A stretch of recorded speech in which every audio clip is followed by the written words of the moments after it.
You so much for that introduction. As you heard, my name is Adriana Kertzer, and I am thrilled to be here today moderating the panel for Thank You Plant Medicine entitled Spirituality, Religion, and Psychedelics.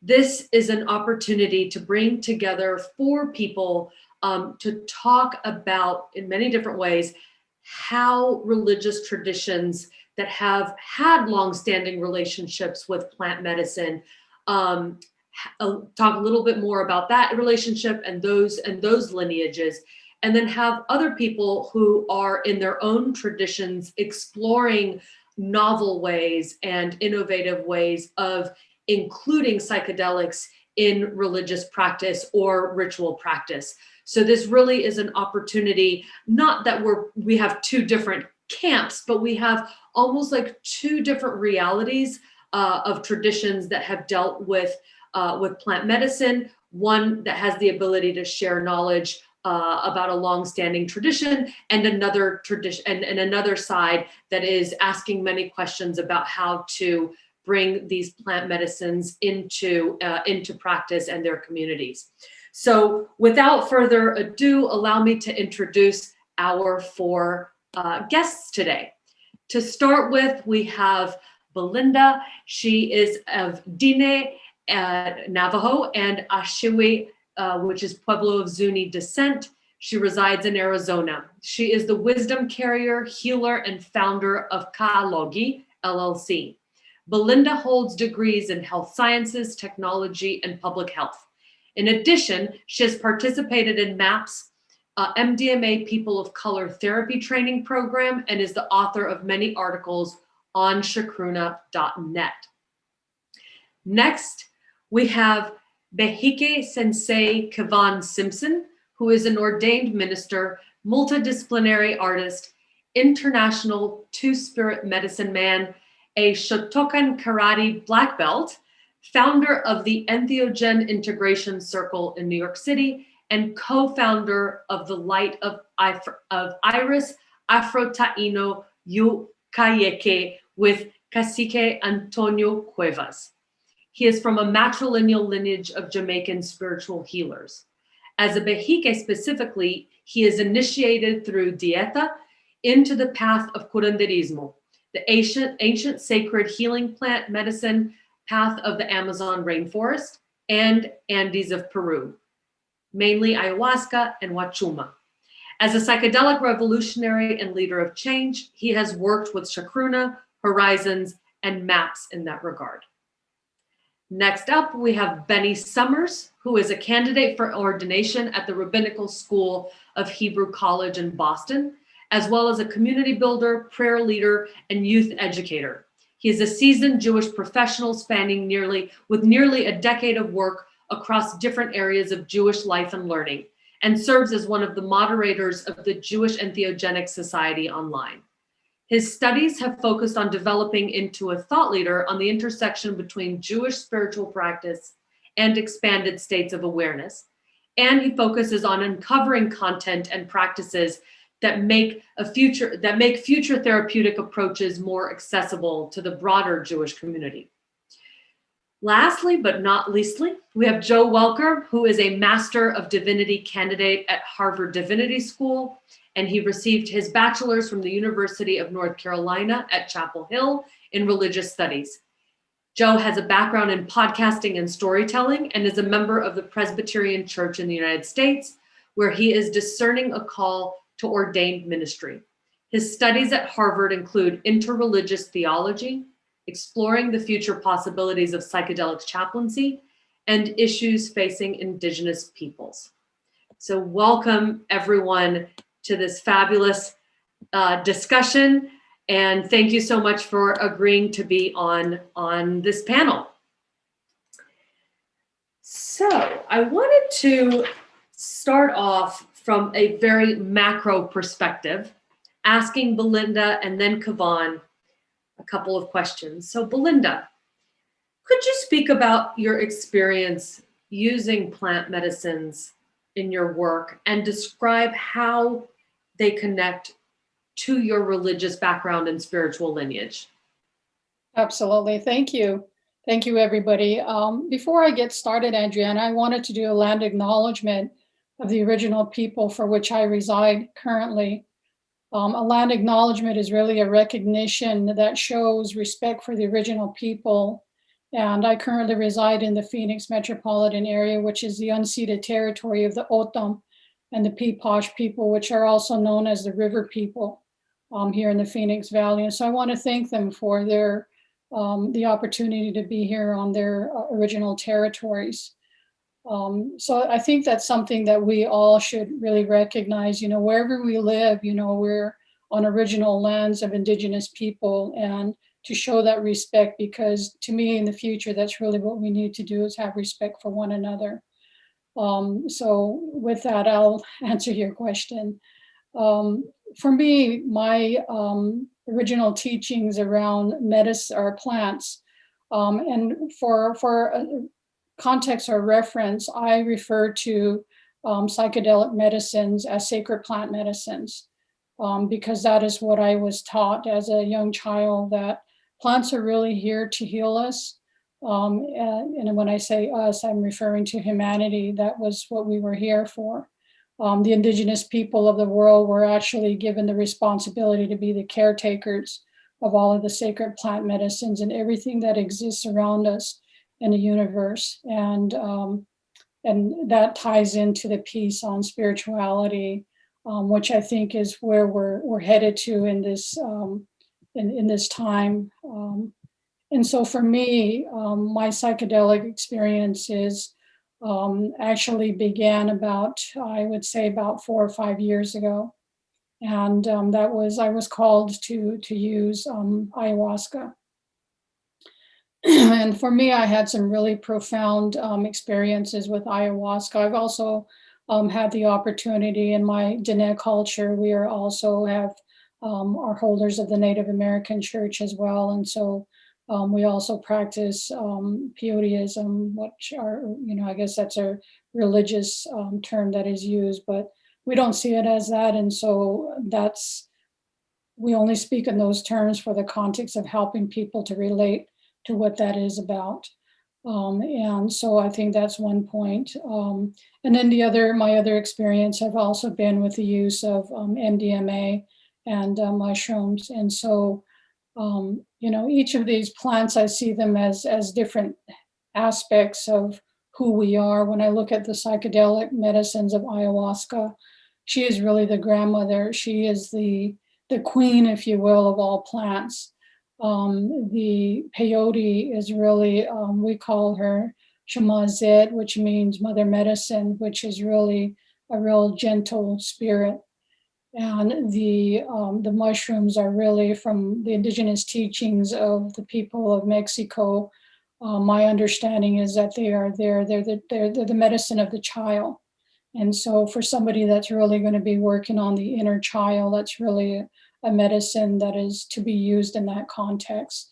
And so, one of the things that my own research that I've done, the indigenous people, primarily of North and South America, Mexico, there's records going back as far as 1577, where indigenous people were actually using sacred plant medicines.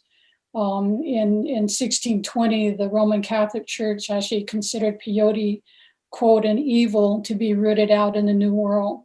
And as a consequence, promulgated laws that forbid the religious use of peyote, which is remnants of that we still see today in the Americas. And for the Diné people, we had to really fight a legal battle in order to be able to use sacred peyote as a sacrament. It's not even a sacrament to me. Sacrament relates to a religious term. It's just a sacred medicine that is used for our healing. And so we really need to be mindful and educate ourselves about the context of that. And so I'll end with that. Thank you. Thank you. If you see me taking notes, it's because I find it so interesting how even the vocabulary that someone like me uses to ask a question has to be thought through on so many different levels. So I've been taking notes as you've spoken on a couple of things, the difference between sacrament and sacred medicine, using the terms sacred plant medicine. And then this very interesting mention that you made of the term peyotism being used almost when, presenting to the quote outside community. So I'm going to think more after this call, and I think we all should, about how words, even among communities and between communities differ, and how inter-community language sometimes is different from from what conversations that are outside facing. So the next up is Kevon, and your bio connects you to a host of different traditions. I was wondering if you could share with us an overview of your work with plant medicine and its specific connections to spiritual or religious practices. Okay, to answer that effectively, first I want to honor that I'm on Napi land before every ceremony, and just really respectfully honor that. My entry point into this work is from the perspective of a first-generation Jamaican immigrant. So it has been an effort of Sankofa, which means going back to get it in African spirituality. It has been an effort of visionary Sankofa at moments, looking for pieces of oneself or one's culture that aren't that don't exist in the world and have been removed or killed from the world, so to speak. So that was my entry point. How psychedelics has helped with reawakening my connection to my own genetic ancestry.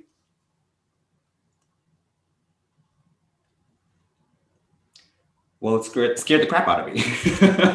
It scared the crap out of me, for one, and it made me see the responsibility and weight of what my mother went through when she was carrying me in her womb. It made me see the responsibility and weight of what a slave went through in the bottom of a ship.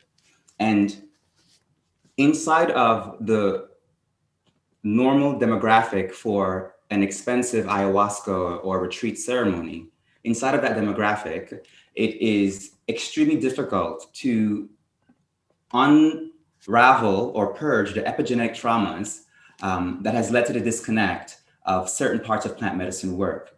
So having had those experiences in very not so safe spaces for someone like me, kind of quickened my awakening process, so to speak. So in Jamaica, our plant medicine, it's not just psychoactive. And there are things that we practice spiritually, connecting to our African orishas, that allow us access to the visionary plane without ingesting anything. So I enter this work from that point as well, doing a search online, looking for a powerful psychedelic, looking for DMT or something of the sort, and stumbling across 5-MeO DMT and reading that it's in the yopo seeds. Yopo seeds are used by my Tainos, my Taino blood, Afro-Taino, African and Taino together. So it's not that things, in my personal experience, have been broken. I found that through use of these plant medicines, they reawaken your ancestral memories in such a way that they're like pieces have never been missing.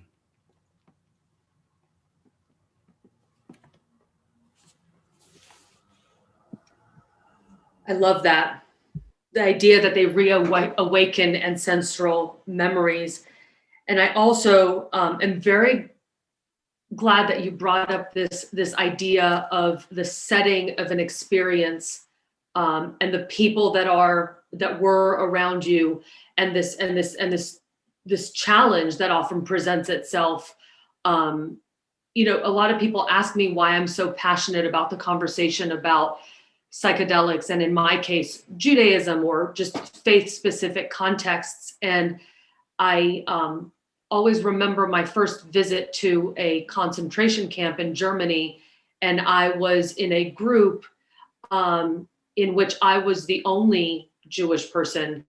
And the people that were around me were predominantly Eastern European young girls who had used this program that we signed up for to go shopping in Germany. And that was not a pleasant situation to be walking through my first experience of something as traumatic. And so many times when I talk about, the psychedelic future of religion, it's a future, even for me, what I want to encounter in a certain setting. So I really want us to hold on to this idea in this conversation about, the benefits of perhaps going through a challenging experience in a community for which that trauma has better language. And what Kevon just explained, which is what happens when there isn't that environment. The next two people can perhaps talk about this idea of a psychedelic future. Joe, first you and then Beni. Can you share a description of what your current studies entail and explain how your interests, specifically in psychedelics, dovetail and don't dovetail with the academic religious organizations that you're a part of right now?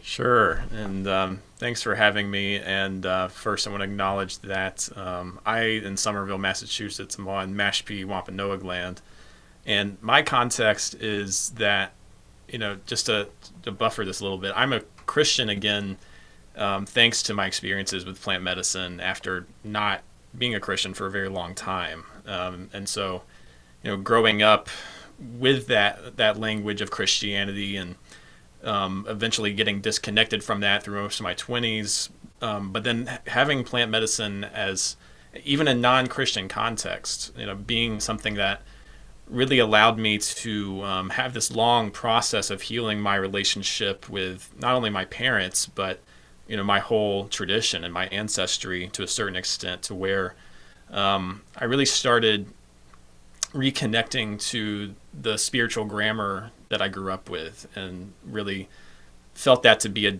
deeply heartfelt, soul-felt language that just started resonating with me. Kind of like Kevon said, not the exact same experience, I'm sure, but awakening some ancestral memories within me.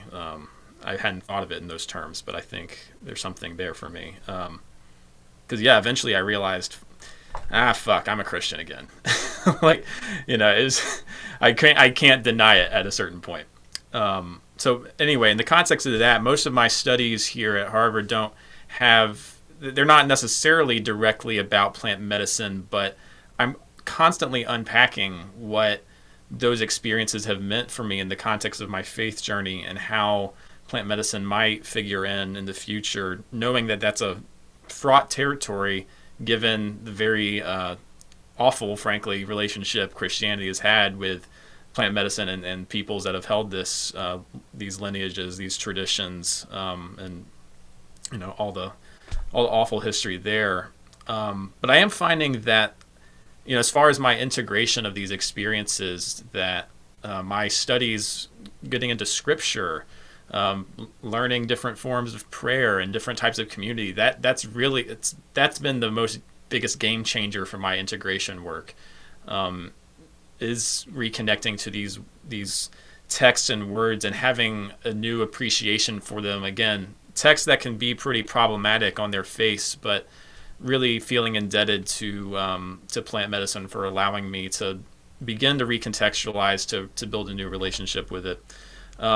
As far as like future facing goes, I'm also I'm looking at things like I think mentioned in the bio, psychedelic chaplaincy is a new emerging field, potential ways that religious clergy might be able to offer holding space for people who are undergoing these experiences in more clinical contexts. I've also had the chance to study issues in the study, had a course called Issues in the Study of Native American Religions, in which we got to study traditions like the Native American Church and various other indigenous groups, and some of the history around the Religious Freedom Restoration Act and things like that. And so that's as I've been talking, indicating that's definitely a big part of this for me, is hopefully re-entering this work at this time in history with a new chance to build those relationships and hopefully heal those to a certain extent as much as we can. Thank you, Joe. Yes, whenever the conversation turns to textual analysis, you can always toss the ball next to a rabbinical student. That's right. A lot of text work. So what I feel like I want to say in this moment is that for me, having grown up through stages of Jewish education, starting from kindergarten all the way through high school, very deeply engaged in my undergraduate days, traveling to Israel, living there, working on the professional side in Jewish communal context, and seeing like a general lay of the land of what we in the North American part of the Jewish diaspora are contending with, what we're thinking about, what we're doing well, what we're missing. I had a lot of opportunities to sort of scope things out and gain a lot of perspectives from different vantage points. And what I am currently doing at Hebrew College is spending a lot of time outside of building my foundational skills of textual analysis, Hebrew decoding, grammar, dealing with the foundational text and the processes of how our sages have worked through such dense material over thousands of years. Outside of all that, I am turning my eye towards Jewish mysticism, and specifically applied to Jewish mysticism, saying, well, if we can think of, if I can invite us to think of mystical training as sort of a triangle between theory, praxis, and experience, in which we engage with the theoretical concepts which appear to undergird the experience that we can then apply through regimented practice to bring the mystical, to bring the experience into our everyday consciousness. And what I observe is that currently we in the broader American Jewish community are doing a decent job with theory, a decent job with practice, and I'm using decent very liberally here. But when it comes to experience, we are very much lacking tools. Our tools that work best are immersive experiences like Jewish summer camps and trips to Israel. These seem to be the kinds of trips, if you will, which really solidify a person within their sense of Jewish continuity and personal identity that has the longest lasting ramifications on their personal life and how they practice and how they live.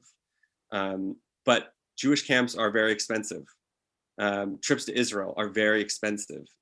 Access to these immersive experiences come at a cost, and we don't necessarily do the best job of expanding that access. And so what I'm very curious about is thinking in terms of primary religious mystical experiences, which only which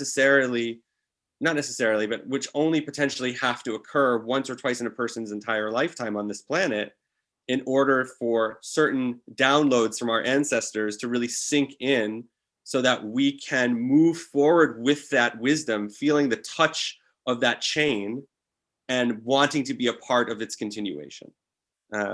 Because without that primary experience, without that burning mystical core that's at the heart, we begin to teach the layers which protect it as if it is the fire itself.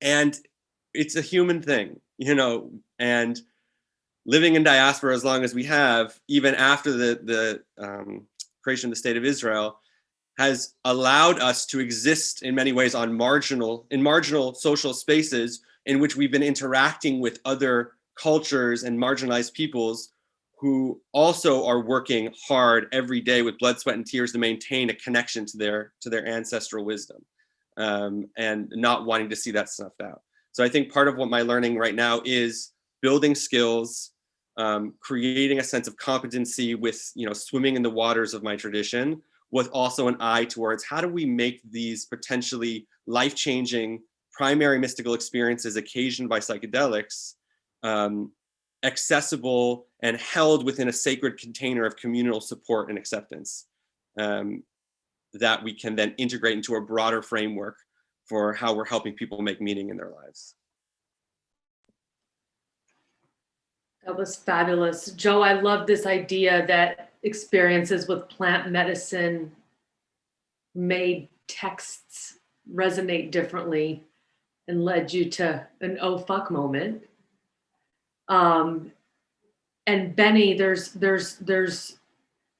something so important that really resonates with me, this idea of what you called immersive trips, right? And when we talk about immersive trips and equitable access, I think what we're really trying to talk about is what attaches people to their tradition in a different way, perhaps in a more passionate way, hopefully in a more wholehearted way. And I think that what's interesting about what you just talked about relates to a bigger phenomenon, which is so many Jews leaving the fold because they didn't feel like their tradition had anything spiritual to offer, any spiritual vocabulary, any spiritual transcendental experience. And fast forward, 25% of all teachers of Buddhism in the United States are Jews. So I think that there's something to be said about rediscovery and representation of knowledge that we might have in our own backyards. Belinda, I want to go back to you and speaking about this idea of interruption of plant knowledge or integration of plant knowledge in traditions. I was hoping you could share a bit more about the history of sacred plant medicines in your lineages, and if there were moments of interruption or rediscovery, if you could talk a little bit about those moments. Sure. I think one of the things, when I think of religious or the word religious, I think of the more organized religions in my mind coming from my experience. And I think, from a historical perspective, what that brought along were the doctrine of discovery and the impacts of that for a lot of Native American people in this country. And when I say this country, I'm referring to the United States. And with that, a lot of the original teachings about medicines and culture and traditions and ritual were all put to a stop, As you all well know, is that a lot of these traditions are oral traditions. They're not written down. They go from one generation to another. And so if there's an interruption of that, there's a disconnect in that. With the doctrine of discovery, there also came the taking of ancestral lands. It gave justification for, the expansion of the United States to take our ancestral lands. And one of the things that's really fundamental that people need to understand is that from a Native American perspective, our essence of who we are as Indigenous people are tied to the lands. It's tied to everything that we are, to the sacred mountains that are near us, to the plants, to the air, everything. And one of the things that really comes to mind as I'm listening to the other speakers speak is that there's always this tendency to look for the answers outside of ourselves, our physical beings, when all of the answers are within us. And the lineages that we all carry flow in our blood, just as, the sacred water and the oil and all of the natural resources that flow in Mother Earth, they're one and the same thing. I always look at the earth as very similar to our physical bodies. And so when you come from that context, it helps you understand the importance and the sacredness of these plant medicines. My own experiences were very mystical when I took the psychedelic medicines or these sacred plant medicines.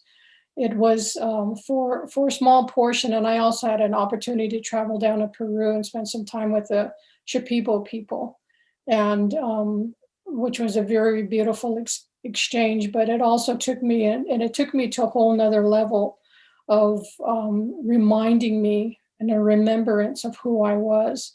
And I think that's the thing that a lot of us are really trying to understand, is not understand, but to understand of who we are within our own being.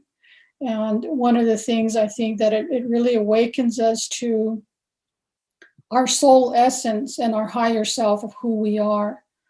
I like to do a lot of reading, and one of my favorite mystical teachers is Carolyn Myss, and in her one of her books, The Holy Language. And I think that's something that we're all searching for as well as we talk about these sacred plants medicines, is really finding the verbiage of how to word things and how to share these mystical experiences that we all share. But one of the things she shares in this book is she says the ego traps you and the soul rescues you. And I think that is so true when we go through these mystical experiences with these sacred plant medicines, that we all need to understand and really pay reverence to them. In my own community here in Arizona, one of the things that I find is that a lot of the young people will go through ceremony one weekend, they'll do it again and again, but they never really take the time to integrate the experiences that the medicine are trying to teach them. That is not what it's about. In our traditional and indigenous cultures, you may only have one or two opportunities in your lifetime to have that mystical experience and really ingrain that in yourselves. And so I think those are things that we all need to experience. And to me, they're also missed opportunities to really understand this whole mystical experience that we are here to experience as human beings. So, I love what you said, Belinda, the difference between understanding and understanding. That's fabulous, and I will definitely hold on to that.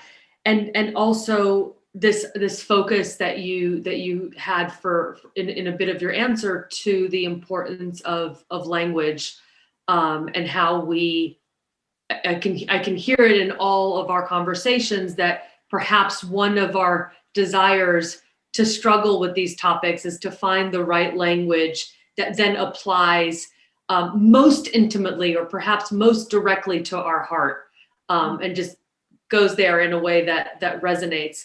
And speaking of language and application of language and resonance, Kevon, in the descriptions of your work, there are descriptions of your training in places like Iquitos, and that your intention, there was a great bit in your LinkedIn about your intention being to bring these experiences back to marginalized communities. I was wondering if you have found yourself adapting elements of these practices that you learned in South America to the vocabulary and the backgrounds of the communities that you then work with in other places, in order to make things fit or stick or resonate more with those audiences.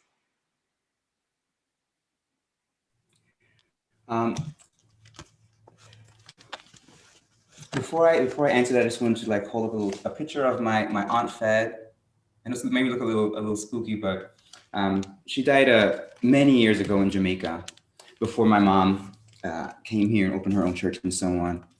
And everybody in Jamaica talks so like how Jamaica them come from. So you have to explain things like that to a Jamaican. But I'm in this in-between body, right?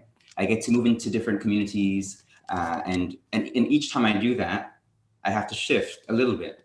Or the intention that I have of allowing someone the opportunity to have that genetic reawakening, I miss that opportunity.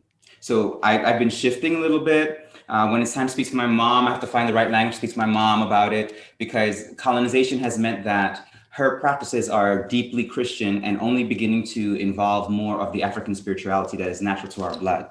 Whereas my generation, because we grew up here and there, we have a little bit of an attitude where we can brush things off and find our own kind of way. And although it may seem sometimes wrong, that wrongness of the freedom, how it's perceived, is what is now allowing me the ability to re-enter into these communities and give back a piece of what they don't even know that they're missing. So if it means letting the ceremony person sing, wade in the water, children, when that's not the way the ayahuasca ceremony starts, then I just have to let it be. In my heart, wanting to hold the tradition of what I was taught in Peru, that's not how it starts. But I'm now in a different community trying to allow an opportunity to happen. So I have to be a little flexible. And in that flexibility, step by step, lead people towards honoring what was protected. So the short answer is yes.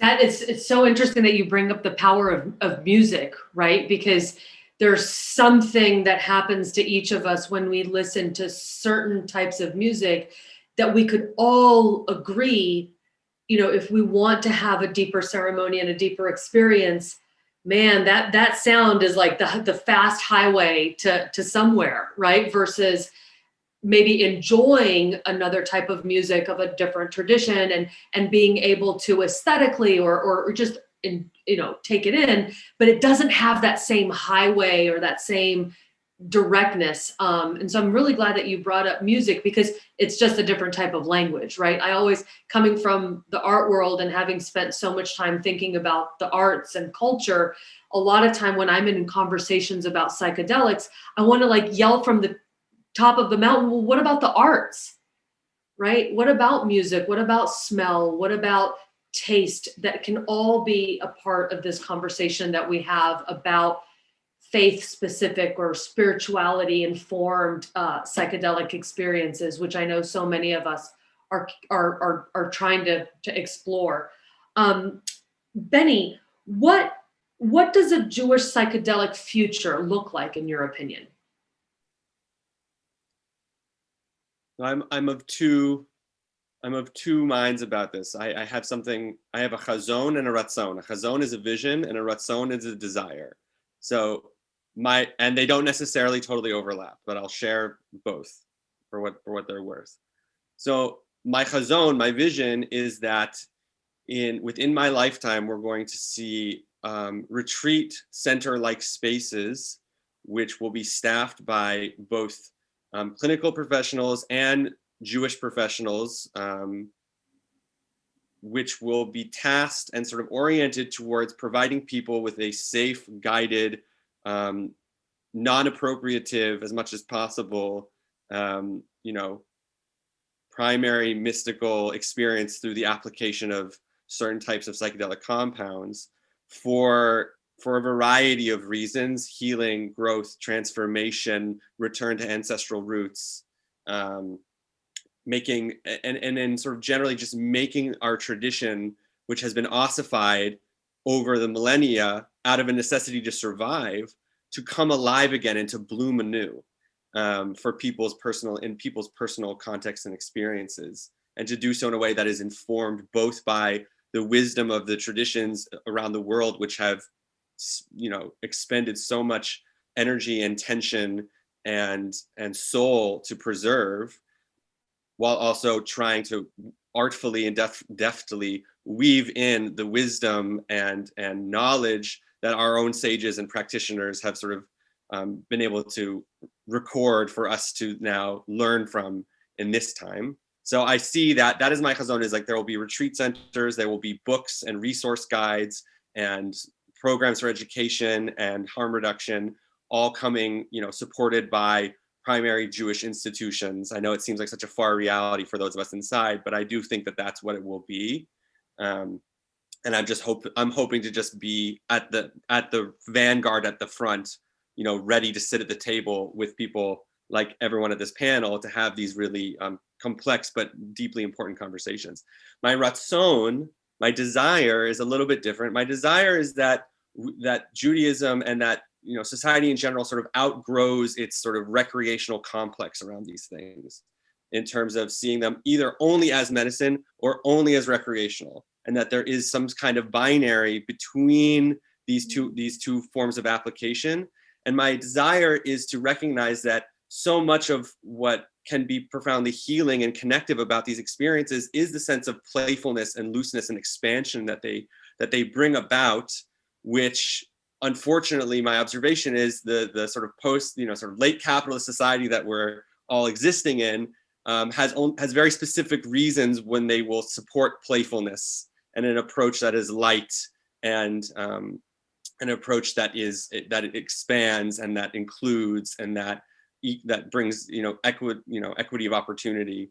I want to see more of that, and I want to see a Jewish psychedelic future which recognizes that the fun that we have at Jewish summer camps, you can have the same kind of fun at a separate kind of place designed to hold the unbounded childlike wonder and joy that we can sort of experience when in these particular states, so that playfulness, that openness, that willingness to see life as an adventure and not a series of problems becomes a trait that we no longer need that medicine to remind ourselves. It lives within us and feels fused to our legacies and to our traditions and to our sages.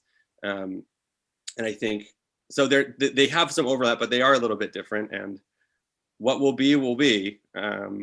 But I want to be a part of helping however I can in either realm. Yeah, I could talk until the cows come home about observing the Sabbath and cannabis and how they go really well together. Really well together. We have a few minutes left. I want to give everybody an opportunity to kind of go in the same direction that Beni went, but with your own answers. So Joe, and then Kevon, and then Belinda can end this conversation. What is the psychedelic future that you wish for whatever community you define as your community? Just a few minutes each. Sure. So there's so much what Beni said that I think certainly I feel I have some similar hopes and, dare I say, visions at times with some of those things. For me, it's really something I'm discerning greatly, and I want to stay really humble in how I'm thinking about this, and it's something that changes a lot for me, because I want to be grounded. Ironically, even though it's plant medicine that brought me back to my Christianity, I kind of want to be grounded in coming out of my Christianity when I think about what's a proper relationship here. And so there's something that I think is really important about having regular worship and regular practices that are accessible to people who might have difficulty, or might not be possible for them to have experiences with plant medicine.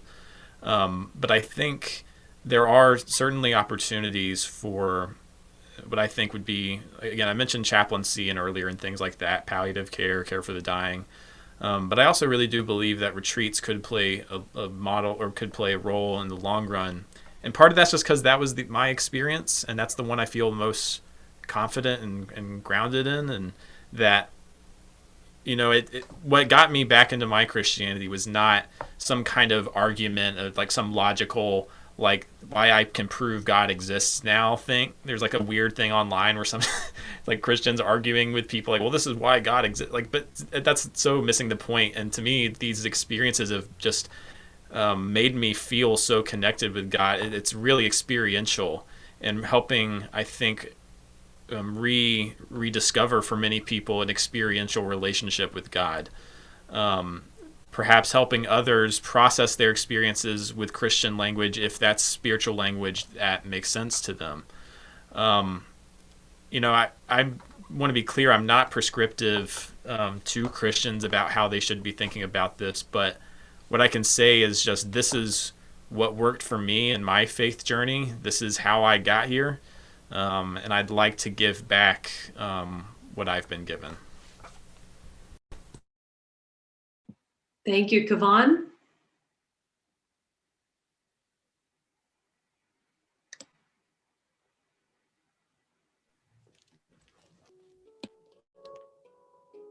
The psychedelic future that I wish for is one where more people in our community understand that you can intend something on the psychedelic visionary plane that then manifests on this one. My dream for the psychedelic future is people that know that they can remote view and access these higher states of consciousness with or without psychedelics.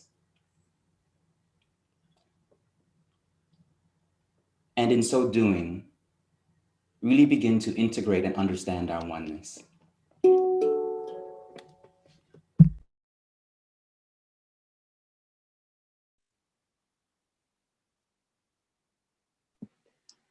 Belinda, would you do us the honor of closing out our conversation, please? Thank you.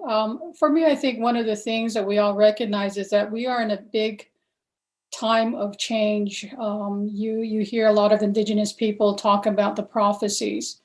And one of the prophecies that my community is trying to fulfill is we created a Church of the Eagle and the Condor, which are bringing in the reemergence and unification of people of the North and of the South of the Americas.